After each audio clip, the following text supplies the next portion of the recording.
people don't even know about the ABA. You know, the four teams that came in. I mean, the Nuggets, the Spurs, the Nets, and the Pacers. And I'll lead you down this road because you grew up in Reading. I mean, you were there in the 70s, and you saw, well, one of the people don't realize is when the Nets came in, they were the champions of the ABA. But for them to get in, they had to pay the Knicks $5 million. Okay. And you know how they got that money? They sold Dr. J to the 76ers. Okay. In fact, here's the one thing. They offered the Knicks, they said, instead of giving us $5 million, we'll give you Dr. J. And they declined it. But the point being, the thing about it is it put the Nets into like 20 years of darkness. And then, as a kid, that must have been exciting, when the rebirth of the Sixers, other than when that day Turquoise Irving wouldn't give you an autograph. Yeah, well, first of all, according to, maybe Abernethy started for that Indiana University team. I don't like Julius Irving. Okay. And I got a big problem with Irving. When he came to the Sixers in the mid-'70s. 1976. Is that what it was exactly? Yeah. I try to erase a lot of that out of my mind because, so I was 12 years old at the time. And obviously, he and McGinnis were playing together. But you would have, like, the big thing there was you had to go, it was like batting practice in baseball, you know, to see your Reggie Jackson. You had to go there for layup lines, but they weren't layup lines. Obviously, they were dunk lines. The Spectrum. Correct, the Spectrum. Yeah. And I'll tell you about I had one of my worst high school games at the Spectrum. We can get into that against Jim Thorpe High School. We won big, but I didn't play well. Anyway, so my dad and I go down to the Spectrum. We were part of a small group to see a Sixers game. And to show you how long ago this was, so I must have been 12. I told my dad I'm going to go walk around. First of all, I don't think he'd let a 12-year-old walk around a mezzanine of an arena anymore. No. But he used to let me do that kind of stuff all the time, which I always found surprising, come to think of it. But anyway, I'm walking around the arena, and there's a booth set up, and it's 76ers wives. And they're raising money for, it was either MS or muscular dystrophy. And I was just walking by and I glanced over and a woman said, "Would you like to donate to MS?" And I said, well, I had a $5 bill on me because I could. And I said, well, all I had, I kind of walked over and I said, well, I have a $5 bill. And she said, that's all right, everything helps. And I walked up closer to her and she had a name tag and it said Turquoise Irving. And so I said, well, I'll tell you what, I was 12. I said, I'll give you this $5. Can you please give me your husband's autograph?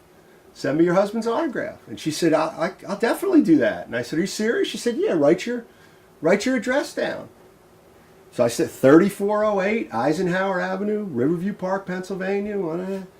I give it to her and the $5. She says, yeah, I'll get you Julius's autograph. So I was like, okay. What year was that? 76? Yeah, it's 38 years. She hasn't done it. 38 years. That still hasn't come to 3408 Eisenhower. That autograph still has not come to 3408 Eisenhower. So you can wonder why I'm not a big Julius Irving fan. Right. At all. No, you could. Don't like him even a little bit. Right. No. How are you going to stiff a 12-year-old exactly. on an autograph? Everyone has hardships in their life, but you can't get over that. No, I definitely didn't get over it. What's really interesting is when. So, then fast forward to 1982 when I go to college, and I went to a small school in Pennsylvania, Franklin and Marshall College in Lancaster, Pennsylvania. Yeah. Well, interestingly enough, that is where the Philadelphia 76ers had training camp. Sure. That's where they held, because they'd go away for a week. So I was on the basketball team. So as a member of the basketball team, we got to be the ball boys kind of and push the broom around at practice. But I still hated Julius Irving. So I would actually walk by Julius Irving, because they would kind of be a little bit in the gymnasium, and you could interact with him a little bit here and there. And I would just walk by him like he was just Joe Schmo. I wouldn't even. I snubbed Julius Irving at Franklin and Marshall College. Well, he didn't know your past history there. He had no clue. Exactly. But I still snubbed him. Very good. Exactly. But when we were walking by each other, I didn't look at him. Okay, yeah. And he was probably like, how come this college guy's not looking at me? I'm Julius Irving. And it was because his wife at the time. Yeah, exactly. Stiffed me 6 years earlier. Yeah. Exactly. No, I'm trying to think. That there's 82, 83 talked about. That's when Moses Malone came over. Was it Billy? How are you going to not send an autograph, Brian? Okay, well, I got 12-year-old. We promise him. See, I'm 49 years old now. I'm still waiting for that autograph. I got to follow up on that. So basically, should we like tweet them or reach out to them and try to rectify this? I mean, you can. I got no interest in talking to Julius. Okay, none. Okay, so he's pretty much doesn't exist. No, I mean, not to me. Well, I mean,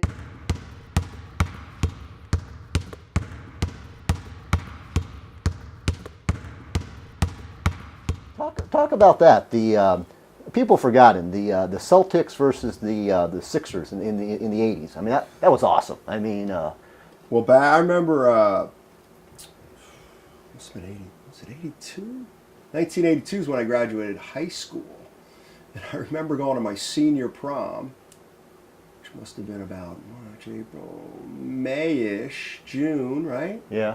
And maybe early May, I don't know, whatever. Coming home from the prom at midnight, 12:30, turned on the TV, and I'm seeing a Sixers-Celtics playoff. Yeah, Because exactly. it was on tape delay. Right. So, I remember I have a vivid recollection of being up really late and watching. It's definitely Tiny Archibald was on the Celtics. You're right. I think that's one of the earlier teams, and the Sixers would have won if it was '82 because then the Sixers lost to the Lakers in 1982. That's And, correct. 81 was the year the Celtics came back from 3-1. Yes. 82 was the year that the Celtics came back from 3-1 to make it 3-3. And the Sixers won. That's correct. Right, That's correct. Exactly. Then 80. We don't have that to was go, 82. Then 83 is the year the Celtics fell off the map. Right. I believe got swept by the Bucks. And it was Moses Malone. They asked, "What are you going to do?" Correct. Faux. Correct. Yeah. Then, of course, 84 was the Celtics. 85 was the Lakers. 86 was the greatest team ever assembled, the 86 Celtics. Right. Where they had Walton coming off the bench. Sixth man, yeah. That was, to me, the greatest team of all time.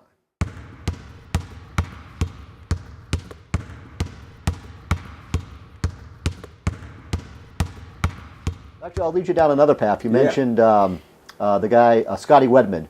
Talk of his teammate, Sam Lacey with the Kings. You're putting together a list here.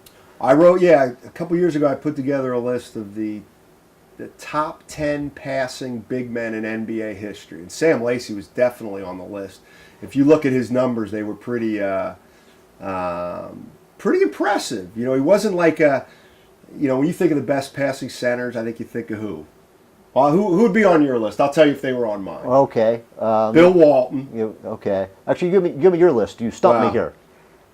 On my list was Bill Walton, Sabonis. Oh, we got to talk about that. Sabonis was. Well, that's another path. We got to come back to the European players. Yeah. Jack Sikma on that list. 79, very good passer. 79 Sonics. And if you look at the numbers, quietly a very good passer. Kareem Abdul-Jabbar. Really? Very good passer.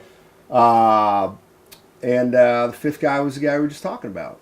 The guy at the Celtic and Kings. Scott Wedman. Sam Lacey. Oh, Sam Lacey. So those are 5 of my 10 guys. I had another 5 guys. Exactly. I can't remember. Well, but the other thing.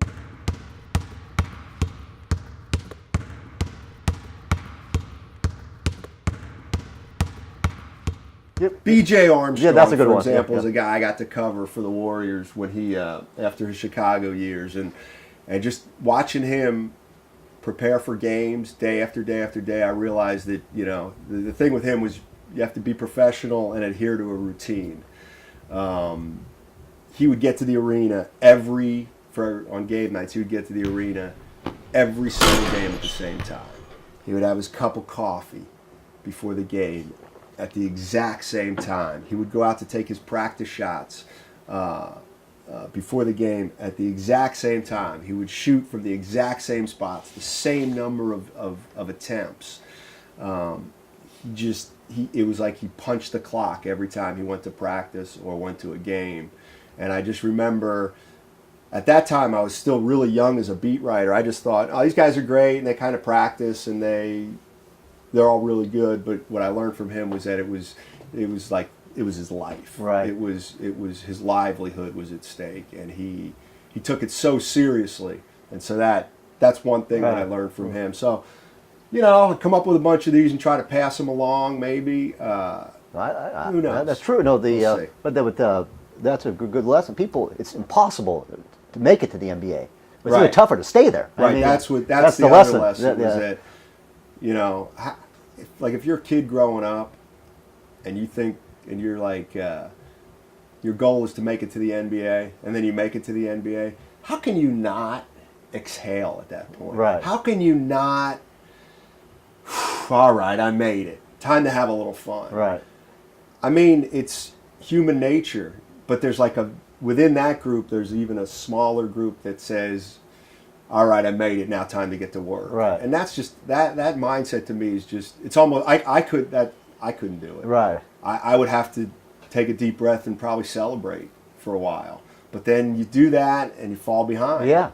So that's the one thing I learned from B.J. Armstrong, which is how seriously you have to take Right. the game to be really good at it and Yeah. to stay in the league if you're not. Yeah, and he played probably about 10, 15 years. Yeah, 3 played a long championships time. with the Bulls. I think went to Iowa maybe. I'm not sure. Should I tell you a quick story about my Danielle Marshall one? Go ahead, you got it. All right, this is my Danielle Marshall one. The one about Danielle Marshall would be respect money. Okay. And the reason I say that is because what Danielle Marshall taught me in a way is how important money is and how responsible you have to be about money. A lot of these guys, these pro athletes have reputations like they don't know what they're doing with their money, they blow their money. Danielle Marshall signed a 9-year, $42 million contract when he came out of Connecticut. Right. 9 years, $42 million. It's about his second or third year in the league, and I'm covering the Warriors, and we're in Dallas. And it's the night before a game, and I went out and had dinner, and I'm coming back from dinner. It's about 11 o'clock. It's not late. And I'm walking through the lobby of the hotel in Dallas, and I noticed that Danielle Marshall is on a payphone in the lobby. You know, it was back in, so they had payphones in the lobby. And I'll never forget. You know, it was a booth, and he's 6'9", hit his legs, he's like this, and he was on this payphone, looking all uncomfortable. And I was coming in, and I see him, and he's on the phone, so I didn't want to say, hey, what's up? He goes, hey, what's up? You know, and I was like shaking my head, and he. You know, I just shook my head, and he's like, yeah, you know, whatever. And I said goodnight to him, went up to my room, saw him the next day, and I said, hey, what's up? He's like, hey, what's up? He said, where were you coming from? I said, I just had dinner. I was like, I got to ask you something, man. He goes, what? I go, what are you on the payphone for last night at 11 o'clock making a call? I said, why aren't you in your room? You know, why aren't you in your room talking on the phone?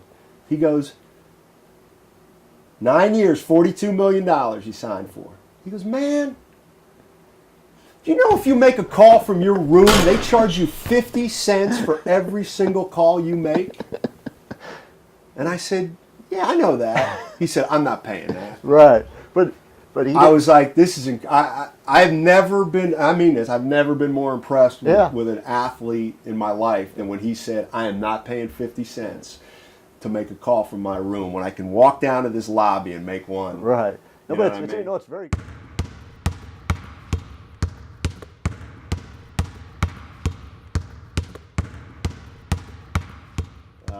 Bob Lanier, after Don Nelson got fired, Cohan took over the team. Nelson got fired. Weber, the whole nightmare year. Bob Lanier got stuck with the job of being the interim head coach of the Golden State Warriors. And I was in his office one day along with another writer, and they had a young team. They had a guy on their team named, remember Carlos Rogers? Wow. Tennessee State or something. Yeah, from Detroit. So Carlos Rogers was a rookie that year, and he was a little immature. Right. Well, as a lot of the players were on the team, and I was in Lanier's office with another writer, and we were just talking, and Carlos Rogers came in to ask a question or to see something, see Lanier about something, and he I can't remember, either walked right in. He didn't comport himself well in that 30-second interaction in front of me and the other writer. And Carlos Rogers then left the room, and Bob Lanier was looking at us, and he just started shaking his head. And we didn't say anything, and after he started shaking his head, he started getting emotional. And neither of us said anything because we weren't really sure what was going on. And the next thing you know, he became kind of visibly distraught and got out a handkerchief and started wiping tears from his eyes. And finally, one of us said, "What's up? What's up, Bob? What's going on?" And he just shook his head and he started talking about young brothers. Yeah. And how just too many young brothers in the NBA just didn't get it.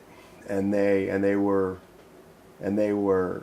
wasting an opportunity they didn't even know they had, and that they were just so young and naive that they were going to wake up down the line and realize that opportunity had been thrown away. And it bothered him so much at that moment that he just started crying. That was like one of those things. Like, no, you never wrote about it. It wasn't no. in the Contra Costa Times the next day. Exactly. Because there was no. It wasn't. No, but it stuck with you. But it's the opposite of the B.J. Armstrong story. Yeah, exactly. Yeah, I mean, that's what it is. Exactly. I think Carlos Rogers might have played 2 or 3 years, and that's why. Now, he played a little longer than fair that. enough. Interestingly, Who else did he play? Yeah, who else did he play for? He played for Toronto. Okay, so he played. But the thing that I remember, if you remember this about Carlos Rogers, is I believe he had a sister who got very sick and needed a kidney transplant. Yes, okay. And he had offered, he was going to donate his kidney. In other words, he ended up having to do some growing up, in a hurry. I hope he turned out, you want to hear a funny Carlos Rogers story? It was early in his rookie year, and he walks into the gym before practice one day, and he had a hat on. A Colorado Rockies hat. Right, okay. Remember the old Colorado Rockies that's right, hat? sure. So he walks in, and I said, "Hey, Carlos, how you doing?" He's like, "Hey, what's up?" And I said, "Colorado Rockies. You're a Rocky fan, huh? You like the Colorado Rockies?" He's like, "What are you talking about, man?" I said, "The Colorado Rockies. You big Colorado Rockies fan? Baseball." He goes, "Who are they, man?" I'm like, "The Rockies. CR, Colorado Rockies." He goes, "That's for Carlos Rogers. Who are the Rockies?" That's even better. All right, man. They're a pro baseball team. Yeah, no. He walked away shaking his head. He didn't.